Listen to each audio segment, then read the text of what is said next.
Assalamualaikum warahmatullahi wabarakatuh. Perkenalkan, nama saya Sabita Askia Fairuzaki, NPM 12044190052 dari kelas A Komunikasi Bisnis. Nah, kali ini saya akan menjelaskan mengenai dasar-dasar komunikasi dan komunikasi verbal dan nonverbal. Kali ini saya akan menjelaskan mengenai dasar-dasar komunikasi. Komunikasi merupakan proses untuk membangun pengertian antara satu dengan yang lainnya agar terjadi kesamaan paham. Menurut Onok Ujana Effendi, komunikasi merupakan proses penyampaian pesan kepada orang lain dengan tujuan untuk memberitahukan, mengubah sikap atau perilaku, dan berpendapat. Nah, komunikasi juga bisa dilakukan secara langsung atau lisan, dan secara tidak langsung atau melalui media.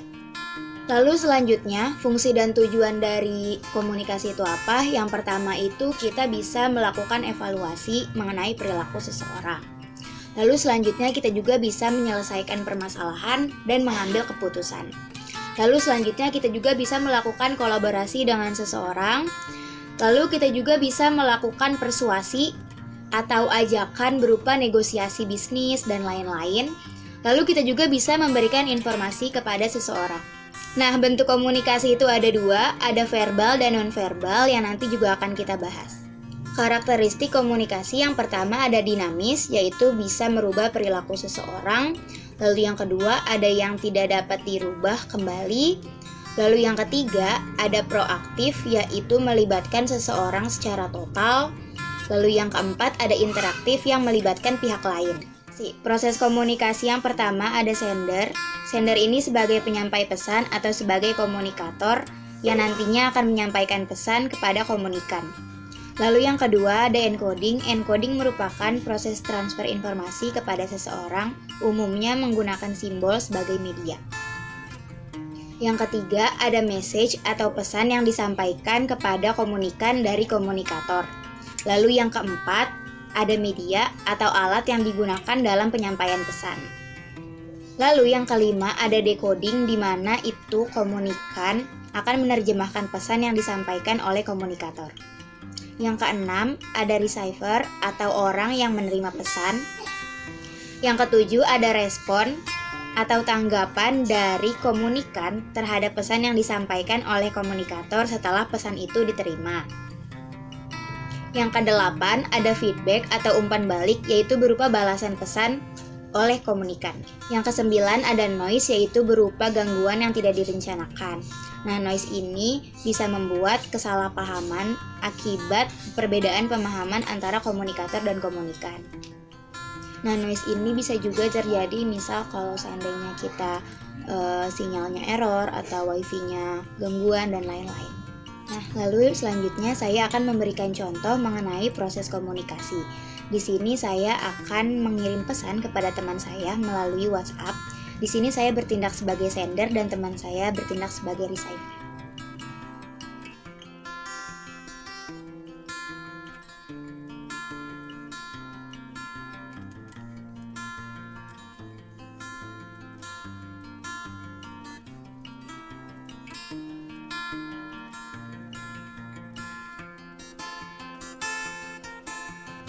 Kali ini saya akan menjelaskan mengenai komunikasi verbal dan komunikasi nonverbal. Secara umum, komunikasi verbal merupakan pesan yang disampaikan oleh pengirim kepada penerima secara lisan ataupun tulisan. Sedangkan komunikasi nonverbal merupakan sebaliknya. Komunikasi nonverbal itu lebih mengutamakan bahasa tubuh, gerakan tubuh, gelengan kepala, raut wajah, dan masih banyak lagi. Menurut Deddy Mulyana, komunikasi verbal merupakan komunikasi yang menggunakan seperangkat simbol dengan aturan untuk mengombinasikan simbol-simbol tersebut yang digunakan dan dipahami oleh komunitas.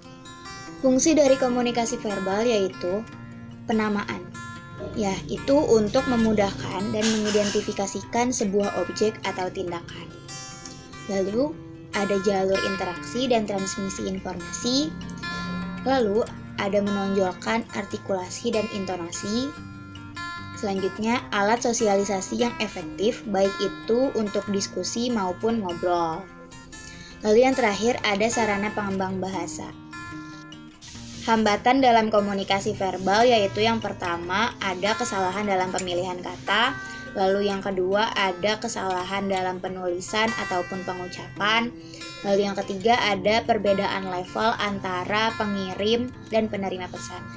Lalu yang keempat ada penggunaan tata bahasa yang masih kurang baik. Seperti yang sudah kita bahas sebelumnya bahwa komunikasi nonverbal merupakan komunikasi yang tidak menggunakan lisan ataupun tulisan, tetapi lebih mengutamakan bahasa tubuh. Biasanya dalam penerapannya, komunikasi verbal juga diikuti oleh komunikasi nonverbal. Seperti yang saya lakukan sekarang, saya melakukan presentasi dan tangan saya ikut bergerak. Di sini juga saya berarti melakukan komunikasi verbal dan nonverbal. Fungsi dari komunikasi nonverbal yaitu sebagai pelengkap komunikasi verbal. Jadi, untuk memperjelas komunikasi verbal yang kita sampaikan kepada orang lain, dibutuhkan juga komunikasi nonverbal. Selain itu juga, agar orang lain mudah mengerti apa yang kita sampaikan. Hambatan yang terjadi ketika kita menggunakan komunikasi nonverbal. Yang pertama ada perbedaan persepsi, yang kedua ada perbedaan kepentingan. Lalu yang ketiga ada perbedaan pengetahuan topik, yang keempat ada keterlibatan emosi, yang kelima ada kurangnya introspeksi, yang keenam ada kesalahan dalam menilai penampilan, yang ketujuh pesan yang disampaikan tuh kurang jelas, lalu yang terakhir hanya mendengarkan secara pasif. Nah, kali ini saya akan memberikan contoh mengenai komunikasi verbal dan komunikasi nonverbal. Permisi kak, kopi pensil harganya 2.000-an aja kok. Maaf, enggak dulu. Dari video contoh yang saya berikan bahwa saya melakukan interaksi dan komunikasi dengan penjual. Saat penjual menawarkan produk kepada saya merasa belum begitu tertarik untuk membeli. Dan akhirnya saya menggunakan bahasa tubuh seperti ini, lalu mengatakan maaf.